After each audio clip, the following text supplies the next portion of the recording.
Hi, I'm Matt Christensen, Executive Editor at the Dispatch Argus and Insight Magazine, the business journal of the Quad Cities. On behalf of us and the United Way of the Greater Quad Cities, I'd like to welcome you to the 2021 Moline Mayoral debate featuring Mayor Stephanie Acree against challenger Sangeetha Rayapati. We flipped a coin and Mayor Acree will go first. The debate will last about 1 hour. Good luck. Thank you. Thank you. Mayor Acree, your opening statement. Thank you. I have been honored to serve the residents of Moline for 10 years, the first 6 as Alderman at Large, and for the past 4 years as Mayor. I have delivered on the promises of my 2017 campaign of increased transparency, improved infrastructure, and support to our business partners. I believe in transparency because it is our city. You as taxpayers should know what is happening and what choices we must make together. Our path to our future is ours to determine. Our infrastructure is our most important city asset. We've seen an extraordinary shift in our roadways with the John Deere Road expansion and the I-74 bridge construction. As a business owner myself, I have a clear understanding of the need to support our Moline businesses to spur and expand our economic growth. Together, over those 10 years, we've shared an understanding of the value of each and every tax dollar. Through careful stewardship of those dollars, we have built up the financial strength of the city of Moline. Each year that I have served as mayor, the council has approved a balanced budget. Each year, the city of Moline's property tax rate has been lowered. And over those 4 years, the city's debt has been reduced from $52 million to $27 million today. This relentless commitment to putting the city's financial house in order has positioned us well to embrace the once-in-a-lifetime opportunity to promote the redevelopment of the I-74 footprint and to realize the dream of our River Tech corridor. We have kept our promises of the last 4 years, and we are ready to move into the next chapter of Moline's bright future. I am asking for your vote for Mayor of Moline. Thank you, Ms. Rayapati. Yes. First, thank you to the Quad City Times for making this debate possible so that our community understands the choice they have to make on April 6th. My introduction tonight is for Moliners. It's the hardworking people who have tied their lives to our city, our schools, and our opportunities. Those that know the work I've done in public service and those who are just learning about it. Those who have generational ties to Moline, and those who are transplants to our city like myself. I want you to know that I'm in this race to make life in Moline better for all of us. And I truly believe that in order to do that, we need to change our city leadership and revitalize our town with new perspectives and ideas that will help turn the page on the chaos and damage of the last 4 years. Moliners, I'm a child of an immigrant, a granddaughter of a Minnesota farmer, a sister to a scientist, and a mother of daughters. I'm a partner, collaborator, listener, doer, and public servant. My years of service have taught me what is possible to expect from local leadership. On the school board, I learned that teamwork with professionals in government provides stability and forward momentum to meet public needs. I learned that community engagement is just as important as detailed budget work. I've learned that scandal-free employee relations are integral to attracting and retaining top talent. I've experienced elected officials getting more accomplished by having multiple perspectives at the decision-making table and avoiding the bad decisions that come with groupthink. It's time for Moline to fulfill its potential. It's time for a positive change in leadership, and I am ready to help Moline do that. Thank you. Ms. Acree, do you believe Western Illinois has met its obligations at the Riverfront campus? And if not, what needs to happen going forward with that space? I think we all entered into that endeavor with high hopes of our River Tech corridor. It was a long-standing dream of Moline, and we embrace the challenge of making it happen. We have, over the last several years, struggled to see progress in that area. And what we're looking for is a strong community partner that can help us achieve that dream. We're willing to participate and engage and contribute, but we need the opportunity and the partner to do that. Ms. Rayapati, your thoughts? Yes, I think that Mayor Acree is taking too small of a lens on this particular issue. Issues with higher ed in Illinois are quite complicated. And we know that in 2017, after the budget impasse where we lost MAP grant funding, we saw a fast forwarding of the brain drain from Illinois. We really have been poached, in a sense, from other schools coming into Illinois and recruiting students. So the recruitment issue that's been cited is very complicated. And I think there are a lot of variables and a lot of questions that have to be asked about why we see the situation we see. And we shouldn't be picking public fights with people who are supposed to be a collaborative partner, especially with people who have only been here for a few months and are trying to carve a new path forward for the university. Let me follow up.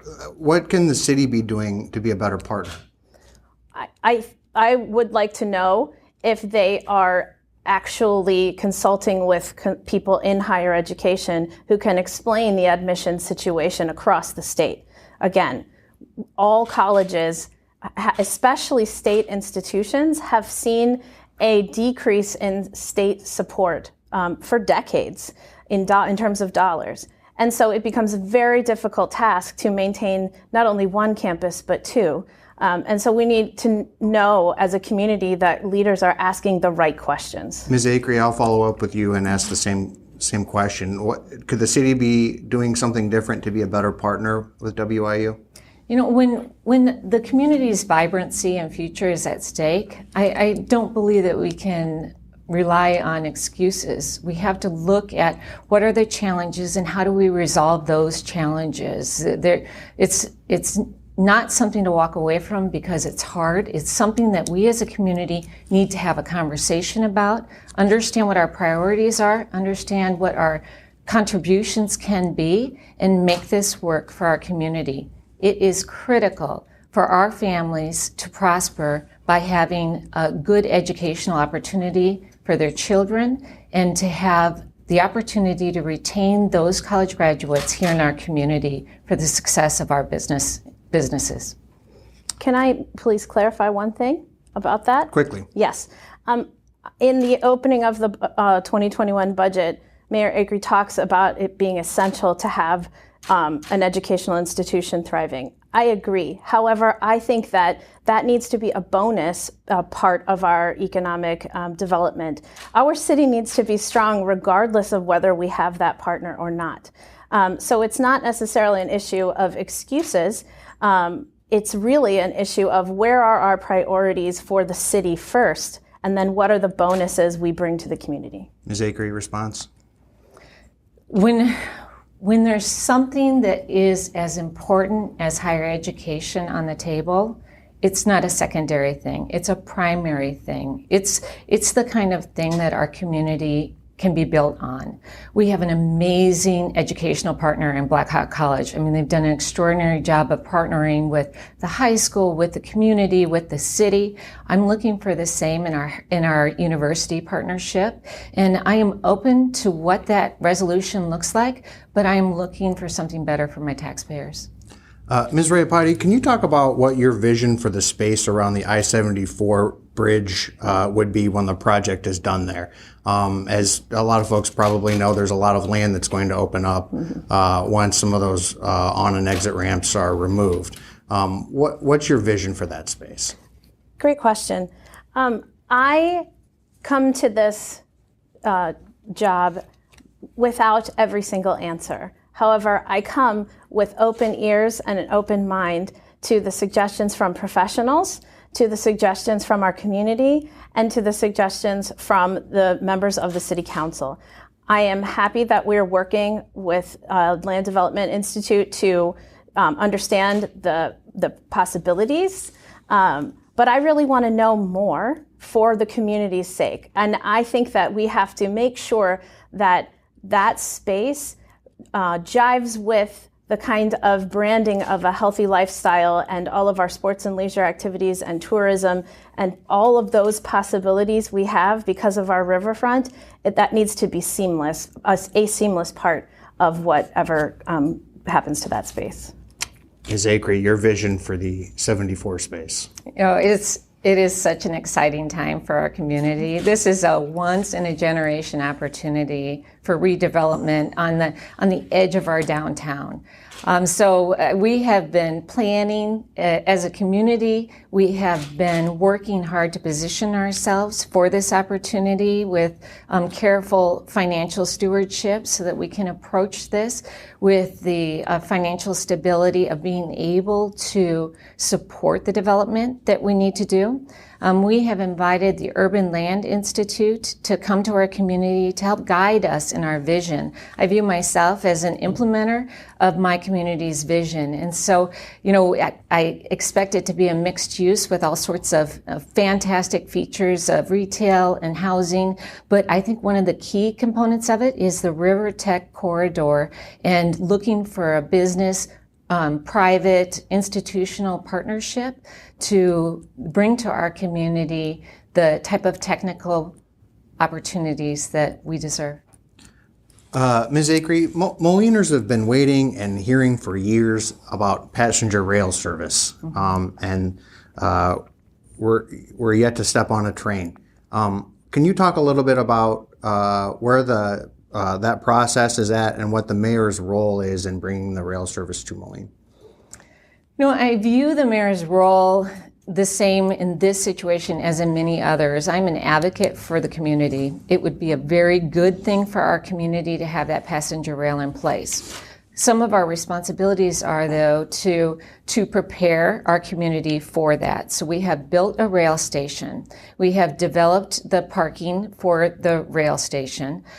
There are some other things that we are working on in preparation, and that is a quiet zone. Anybody that lives along the river has been challenged by the trains, and that will be more extreme when we have passenger rail. And so we're looking at it from our perspective of how do we develop that infrastructure so that we can reduce that disruption and really enjoy our downtown even when passenger rail is here. Ms. Rayapati, what would you do as mayor to bring the rail service to Moline? I would continue to do the collaborative work that I'm known for with all the partners that we need to be working with to make sure it gets all the way to Moline. We can't allow things to stop in one city or another for whatever reason. We have to really continue to advocate for that cooperation. But I also think the role of the mayor is to make sure that we are on good footing with our community partners that will help drive the people to come to Moline and discover all of the potential for their lives here. We really have an opportunity to grow our tax base if we can connect and share the amazing growth in our school district, which is always a foundation of a great community, and the affordability of housing, the ease of transportation for our own residents. We really have to showcase what we can provide to people so that when passenger rail comes, they can see us as more than a stopping point for a weekend. I wanted to shift and ask a couple of questions about the budget now. And I'll start with you, Ms. Rayapati. The city's property tax rate in Moline, it's lower than East Moline's. It's lower than Rock Island's. Isn't that evidence of good fiscal management for which the mayor deserves some credit? Being able to reduce taxes is a wonderful thing. I do believe that cities are responsible for the life, health, and safety of their residents. And if we have to sacrifice too much of any of those things in order to say we had a tax reduction, I think we might be using some short-sighted decision-making. So I don't say it's wrong to have had a tax reduction, but I think we did that on the backs of a lot of employees, and we certainly changed the lives of our residents over the summer when they had no access to any library services, when the library wasn't just shut down, but had no staff providing online services for our community. Ms. Acree, do you want to answer the question maybe this way? Why was it a better decision to keep some positions open rather than tap into reserves or raise taxes in Moline? You know, when you have the responsibilities of mayor as any elected official, you are looking to make sure that the financial situation at the city is strong, and it's absolutely critical for two reasons. One is that you are exposed to challenges like the pandemic. It's an unprecedented challenge, an extraordinary situation. We went into that situation with financial strength. We also want to have that same financial strength for the opportunities, such as the I-74 footprint. When we made decisions early in the pandemic, we knew we were going to have a reduction in revenue, and we had to carefully navigate that. We decided early on that layoffs were not a good option for our city. We wanted to protect those positions. Instead, we took a course to try to balance the budget by leaving positions open, and we feel like that was the right course. I think that we can continue to have that discussion and debate, but we came out of it in a strong financial state. Knowing what you know now, would you have made different decisions because COVID maybe wasn't as serious as folks were worried about at the time you were making these decisions? Are there things you do differently? So when we went into it, who knew what was going to happen? I remember sitting in the council chambers and thinking this was going to happen for a month. How do we make the adjustment for a month? And then it just went on and on. So we approached it in a way that we requested staff to come to us with a reduction in expenditures that would be anywhere from $5 million to $10 million. And then our intention was to institute the recommendations as they were needed. And so that's how we progressed. And we slid in over the home base, perfectly balanced. And so we executed in the way that we had hoped it would come about, and we feel quite good about the decisions that were made. I think any decision can be up for debate. Any decision can be up for discussion. It's the taxpayers' money, it's the taxpayers' services, and I think we always have to have that conversation. I'd like to offer a rebuttal. Yeah, absolutely. It is true. It's the taxpayers' money, and again, we are here to provide for the life, health, and safety of our community. But to me, this decision represents a pattern of short-sighted decision-making, especially if you take the time to understand what other cities are doing across our state. Many cities did dip into reserves because it was a smart move for the residents to continue to provide for them. Our students were coming out of school where they had online learning experiences. Everything was shutting down, and we had learned how to do online experiences, yet we could not provide that for our families, for our community, because we had no library services for a period of time this summer when the students really needed it. Mayor Acree, can you talk a little bit about what happened with the library? Because I know that the City Council has a slightly different perspective on why the library was closed than maybe some folks think. So. Certainly. So, I think that this is an example of why experience in municipal government as an elected official is helpful, because there is a structure, and it's quite unique for libraries, and it's a good reason that it's that way, because library boards have independent budgets. All they do is they get confirmation from the city on a budget, and then they have a lot of autonomy on how those budgets are executed. So the reason that it's like that is because it's very difficult to put funding towards services like the library when it's up against infrastructure and sewer services. So it's a good thing. When we went into the financial crisis of the pandemic, we knew there was going to be a reduction in revenue. We had been supplementing the library's budget, and so they had been getting the levy, and we had allocated money for their not their pension, but their mortgage for the building, as well as we had in reserves some capital correcting of their roof issues. We wanted to make sure those were protected. We asked the library to make some adjustments to align with the reduction in revenue. And I think that they made the best choice they thought should be made. It didn't align with the city's council choice of not laying off, but they're an independent body and I respect their leadership. I need to correct some information there. If you talk to people who have been serving on the library board, they will tell you that they were told the layoffs were happening. This has always been tried to be represented to me as a library board choice. I think in the interest of transparency that the mayor likes to talk about, we really should share that information, that the decision was made and the library board was told about it.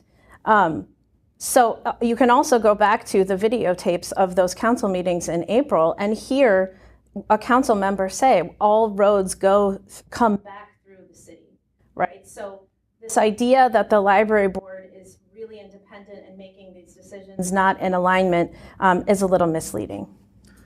I want to move on a little bit. Mayor Acree, let's talk a little bit about the turnover at City Hall because that's been in the news quite a bit. Let me ask a simple question. Can you tell us what approach the mayor should take in dealing with administrative staff? Well, I feel like one of the main responsibilities of a mayor is making sure that the information that the council needs to make good policy decisions is available to them. So there's that interface. I also think that an important responsibility of the mayor is to advocate on behalf of the taxpayers and the residents and the businesses of Moline. So those two responsibilities I take very seriously. I have obviously there's been so much coverage about turnover in the city. I'd like to ask, if it is a bad thing, help me understand. Chief Galt, Chief Snyder, Carol Barnes, Janine Parr, Dirk Price, Eric Griffin, are you saying that they're bad? Because they're all the outcome of that turnover. And I like to hear it if there's something bad that they're doing in their job, if there's something that they're not doing that is absolutely in the interests of the city, because I don't see it. I think they're awesome. I think there's not so much criticism of the replacements for the people who have left, but so much maybe the notion that there was an environment that caused people to leave in the first place. Can you talk a little bit about that? Is there a bad work environment at City Hall? I don't agree with that there is, otherwise I would leave. Isn't that a reasonable assumption? I mean, I think that people leave positions for different reasons. It's they retire, they have another opportunity. We're in a community that has, many different opportunities for promotion by moving to a neighboring community. And I think that's one of our strengths. I don't think it's my responsibility to explain why someone's left. I don't have that answer. I know that I get challenged and my situation is changing. I'm not leaving. I'm in for the long haul. I love this community and I love serving the residents of this community. Ms. Rayapati, your thoughts on turnover at City Hall? Yes. In organizational leadership, which you can gain experience in that in all kinds of ways, and that's what I bring to this job. In organizational leadership, it is very telling when employees are willing to give up the benefits that they have earned early to leave, to retire earlier than they planned, or to have spent 20 plus years at a job that they loved and then decided that they couldn't handle the environment anymore, and it's not for lack of professionalism. And, Mayor Acree talks quite a bit about what the people want, and what the people want is stability. And if you talk to the people and you find out what their experiences really have been, instead of promoting a narrative that removes responsibility from the person who sets the culture of the organization, you'll find that there really are problems and people have left for very good reasons.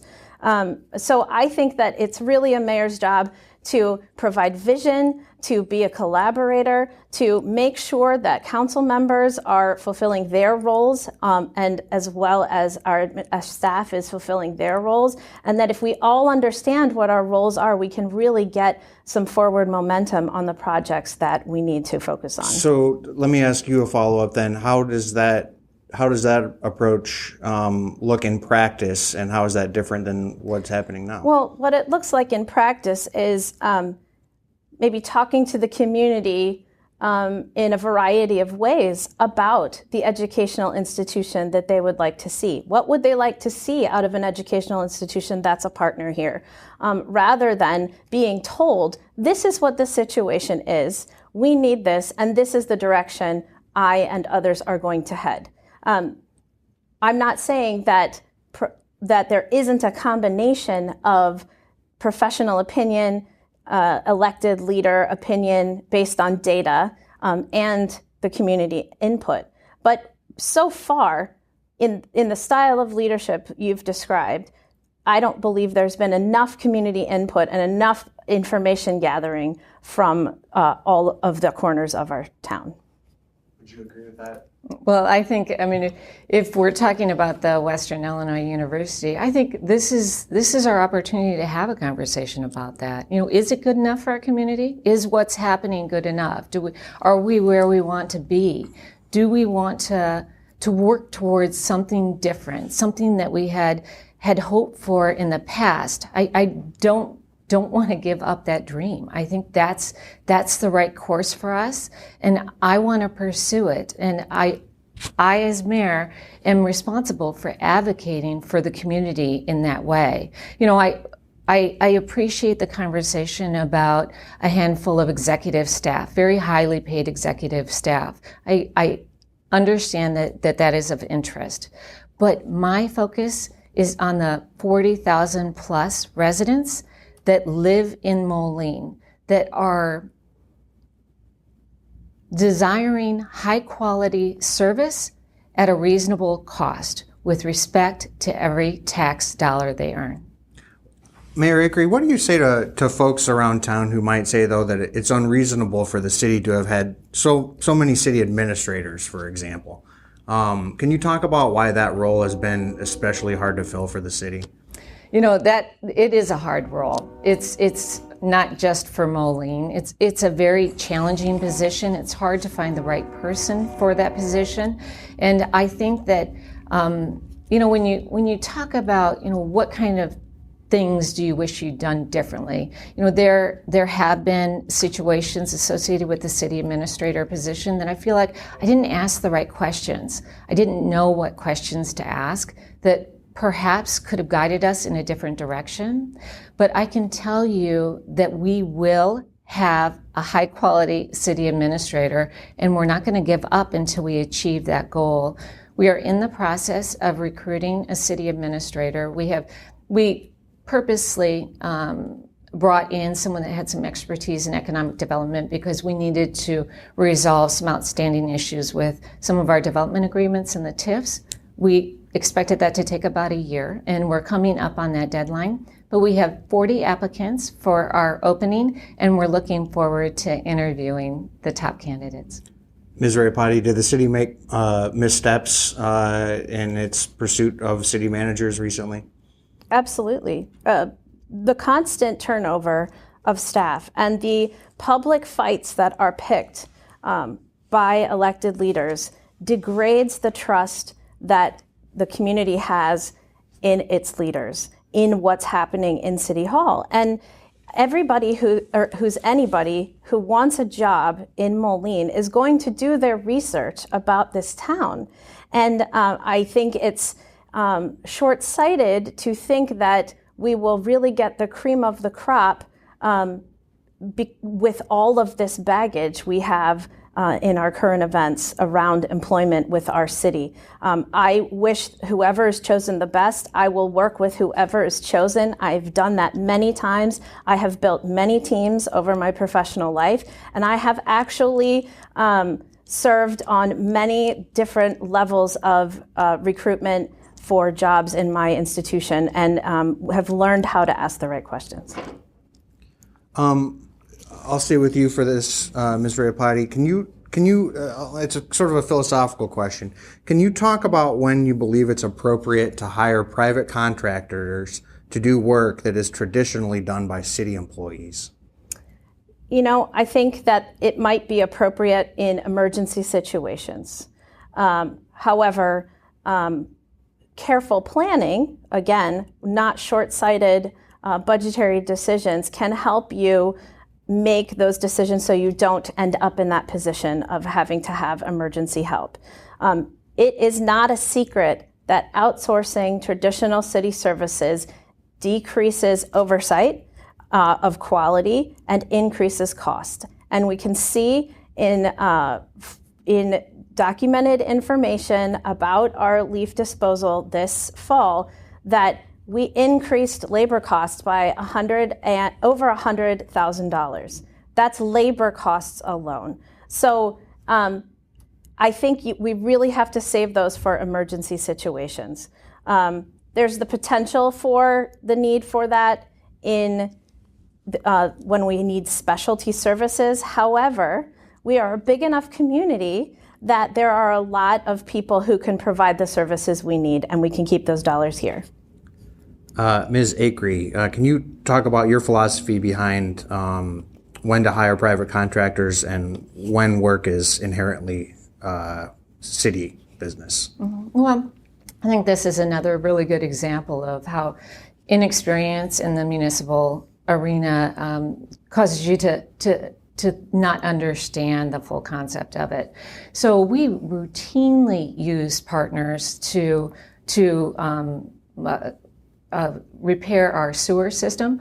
The reason is because it has quite unique equipment because it is so low in the ground, and it is a cost savings to us to not hold that equipment for those types of repairs. So it is a very routine for us to partner in a way that not only supports the services that we're providing to the community, but also aligns with our values.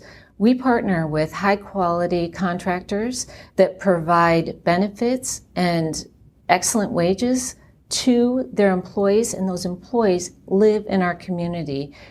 I think it's the perfect balance and the perfect partnership for our community to prosper. I'd like to follow up on that, though. Go ahead. Keeping people employed in local jobs is really important. And that's why having a driver for economic development, having key staff that we haven't had since April of 2019, at least not in a non-interim position, is so important. Those skilled craftsmen need to be on jobs that use their skill. We can use more seasonal employment and our city staff for public works to do the jobs that don't need skilled labor, like the job in sewer that Mayor Akery mentions. Of course, that's a specialty job, but we don't need to pay skilled craftsmen for the job of cleaning leaves. Go ahead. You know, that makes me feel uncomfortable. I don't like that argument.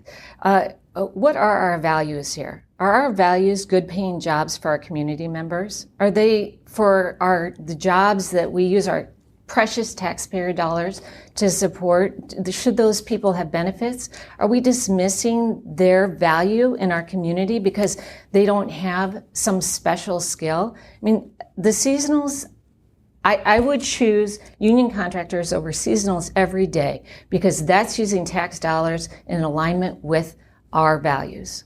I would like to respond. All right. I support unions.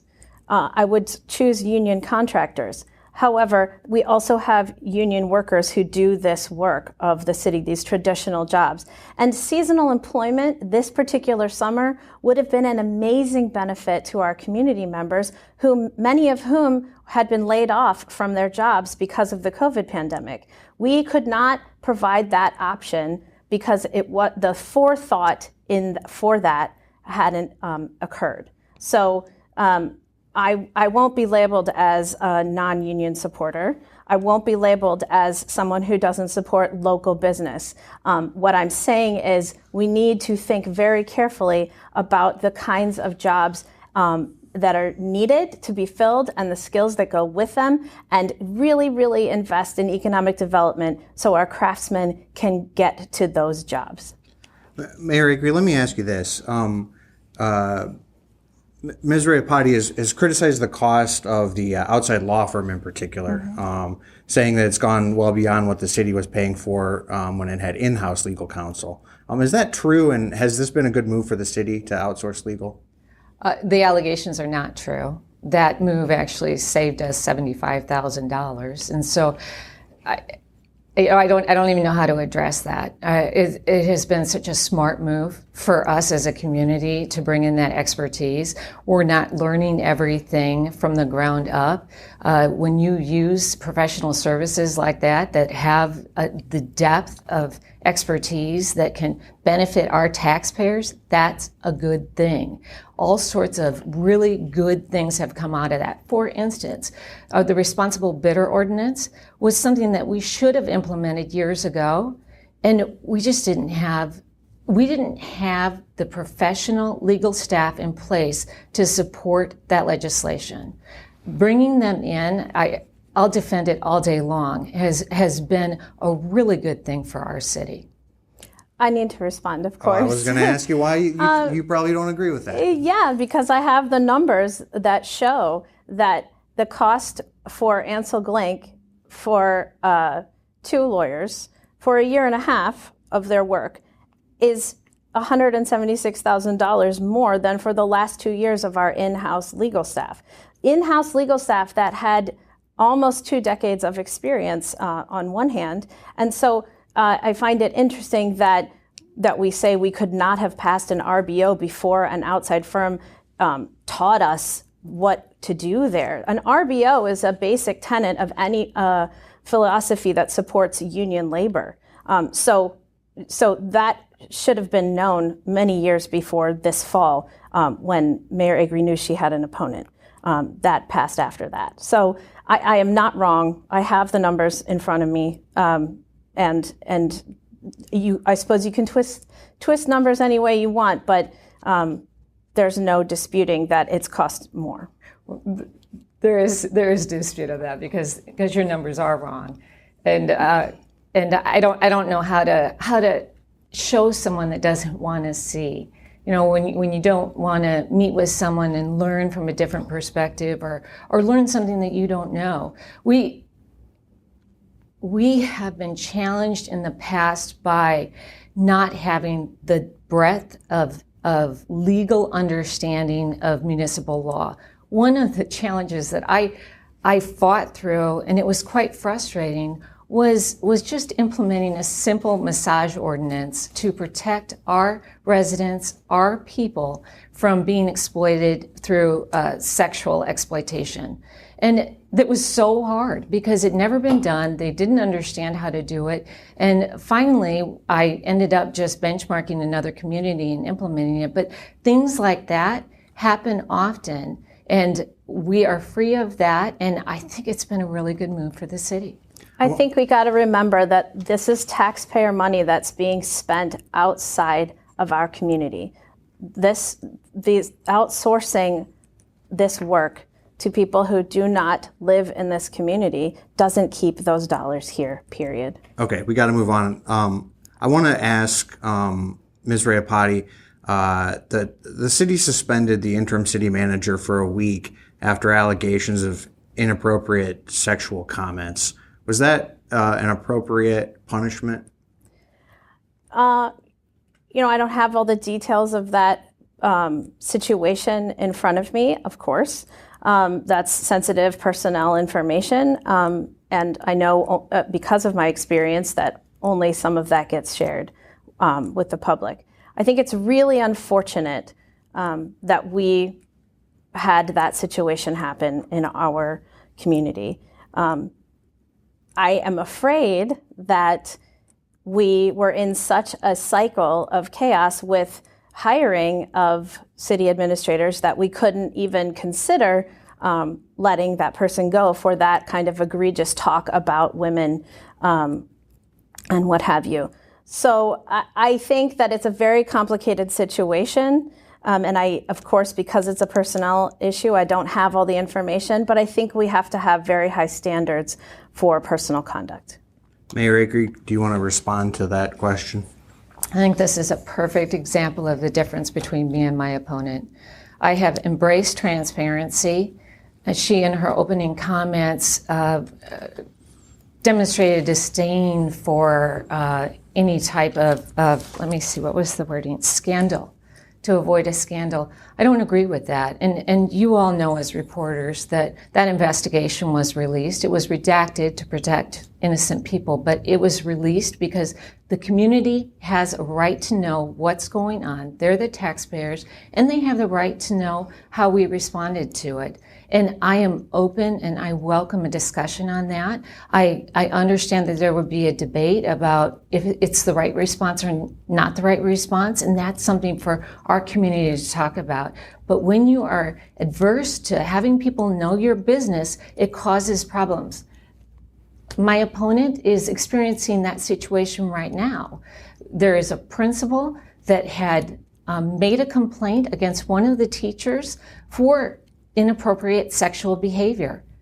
What does the community know about that? Is that because we're trying to avoid a scandal, or is that because it's not important to our community? Well, I want to stay on the mayoral debate topics here. So let me ask the question, back to the original question. Do you think the punishment was appropriate for the city administrator? The punishment, we had a third party do the investigation. The investigation outcome was that it was not sexual harassment, but it was inappropriate. The council had an in-depth conversation about what was the right thing to do, and we came to a consensus that a week off without pay was the appropriate response. The good news is that when you have an issue like that, what you're looking for is fixing the problem as best you can and then avoiding the reoccurrence of this situation moving forward. And we've accomplished that. I know you have to move on, but I don't think it's appropriate for someone to throw out an accusation and it not be responded to. I don't want to get into this. I understand. Okay. But we don't hide anything in the district. We follow the board policies, the administrative policies, and the Illinois school code policies for anything related to personnel. And it's not our way to pick public fights.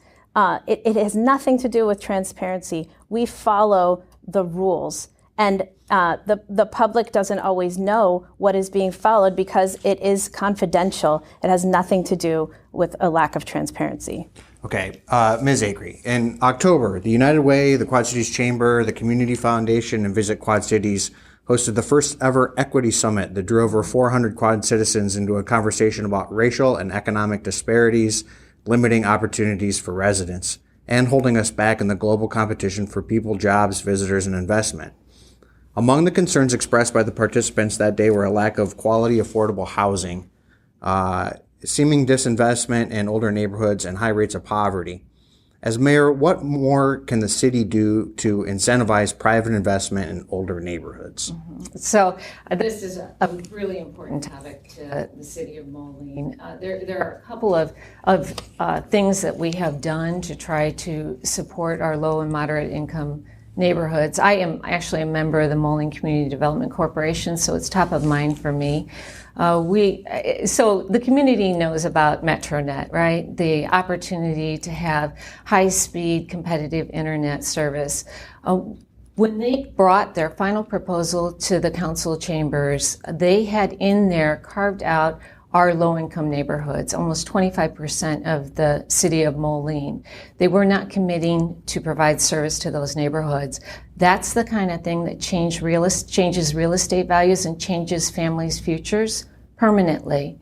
So the city rejected that proposal. We instead went out for competitive proposals from them if they'd like to come back. But one of our main goals is to provide that competitive internet service to every household in Moline.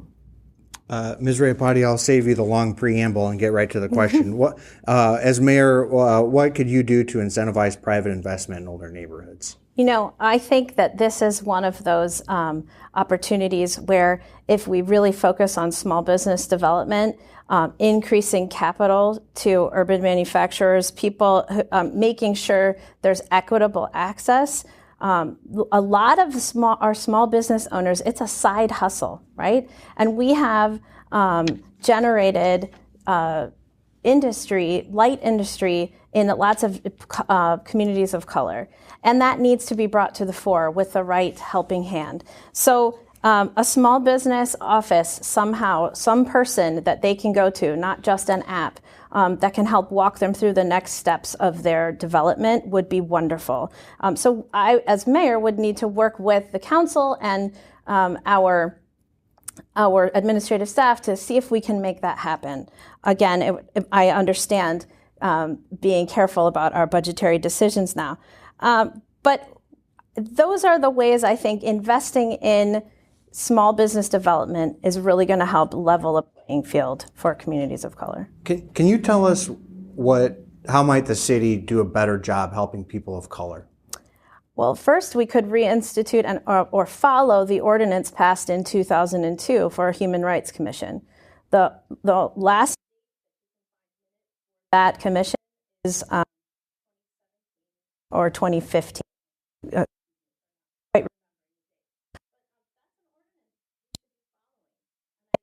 Understand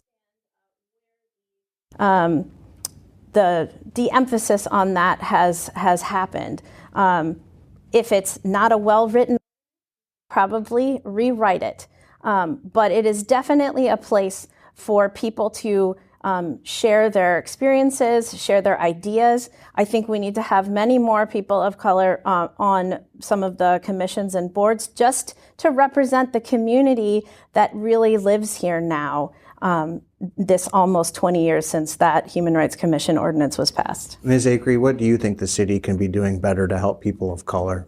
I think we have to think about how we can make a difference every day, and not just at one level, not just at a one thing. We talk about access to high quality internet. That's one thing. The other thing is, how do we partner with institutions and businesses and higher ed to bring an environment that supports equity.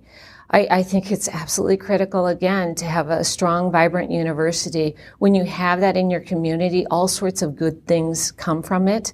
And it's critical if we want to make the gains that I think we all do.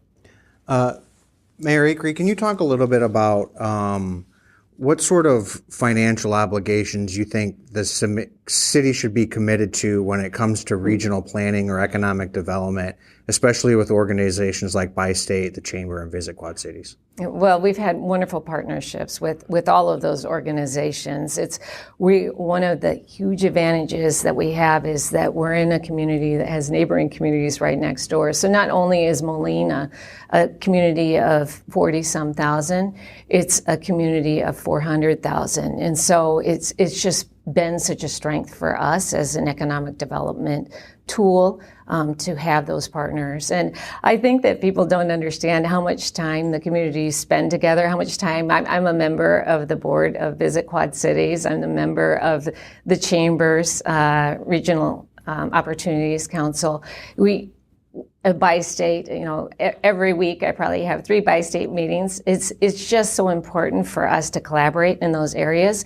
When we talk about trails, who cares about a trail through Moline that's going to end at our borders? So we need to collaborate on how to really make a difference in all of our residents' lives together. Ms. Raypati, can you talk about your vision for regional collaboration?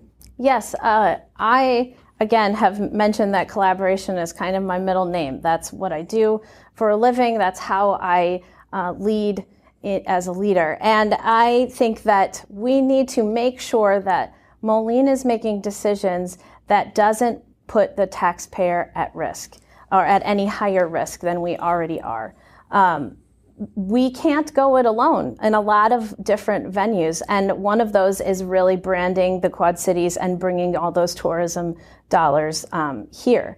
So I think we need to really make sure that our relationships are strong with our neighboring cities, with those groups that you've mentioned.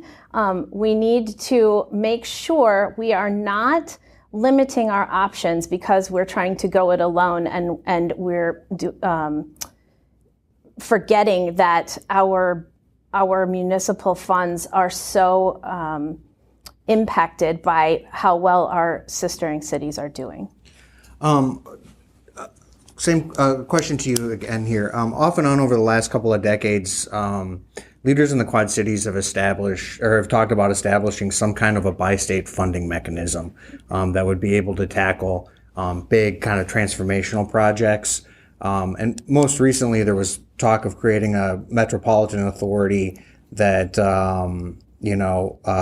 some of the ideas that popped up for that were maybe preschool for all in the Quad Cities or some kind of a developed riverfront. Do you support the creation of a bi-state authority that would be able to have taxing authority, and why or why not?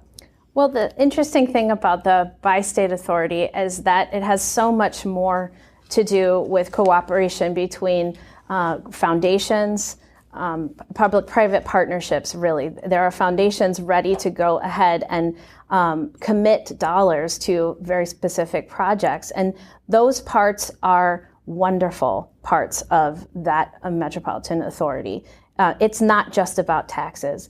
I am not interested in burdening our communities, but I am interested in how we can work together to take advantage of what supporters are offering in terms of these foundations and dollars that can support a lot of the regional programs we need to really see us all succeed. We cannot do it alone. Ms. Acree, your thoughts on the bi-state or the Metro Authority? I think we've done some amazing work as partners in the Quad Cities community. One example would be the P25 project, where we work together collaboratively to put in the systems that we needed for improved 911 response. That's been a wonderful project. It's an expensive project, but the good news is that the investment came aligned in the priorities of the taxpayers. So it didn't take a secondary taxing authority to make that happen. I'd like to collaborate and innovate and come up with great ideas that impact the entire community, but I think there's another way to do that instead of offering another layer of tax on our residents. Well, believe it or not, we're at the end of our time. So, Ms. Acree, I think you gave the opening, so you'll be able to give your closing first. Thank you. So thank you very much for this opportunity. As mayor, I know the importance of accountability and the need to always put the taxpayers' best interests first. I have a true dedication to transparency. It is sometimes uncomfortable, but I'm open to the debate and discussion of the things that impact the taxpayers. Without transparency and accountability, there cannot be true service to the interests of the residents and businesses of Moline. We have demonstrated fiscal responsibility through balanced budgets, property tax rate reductions, and lowering the city's debt each year of my leadership. Obviously, we want to celebrate the huge economic development wins of the past 4 years, such as Garfield Senior Housing Project, Overlook Village, the Chase Bank Building Apartments, the Access Hotel, and the IH Mississippi Valley Credit Union headquarters. But we understand that our small businesses are the backbone of economic growth. We have supported those businesses with creative loans and innovative grants and helped them to weather the unprecedented challenges of 2020. And we will continue to support them through the recovery of 2021. We're excited to get to work on the implementation of Moline's vision for the redevelopment of our I-74 footprint. And we will continue to demonstrate our commitment to high-quality services with respect for our hard-earned tax dollars. With a humble heart, I ask for your vote for mayor. Thank you. Ms. Rayapati, the last word is yours. Yes, well, Moline, We are just a month away from a critical decision about the leadership that should help guide our city into the future. And I hope tonight you got a lot of good information that will help you cast your vote.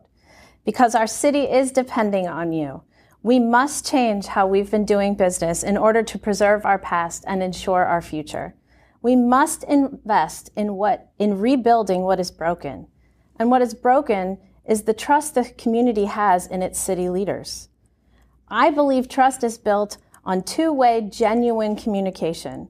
It's built on thoughtful, diligent, good work of substance, not image. It's built on respect for all members of the team that enact the goals set forth by council. Trust crumbles under the weight of suspicion and clouds of despair sown by those who would have us believe that the way we've been always doing things is the only way it should be done.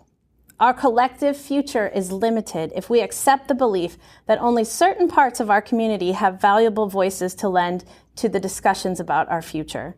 We can do better than the last 4 years. We can refuse to settle for what we've been offered so many times in the past.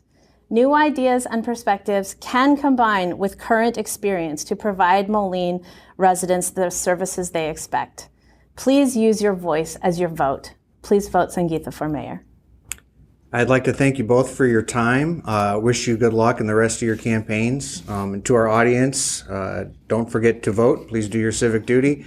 You can vote early and on Election Day, April 6th. So thank you very much. That concludes our debate.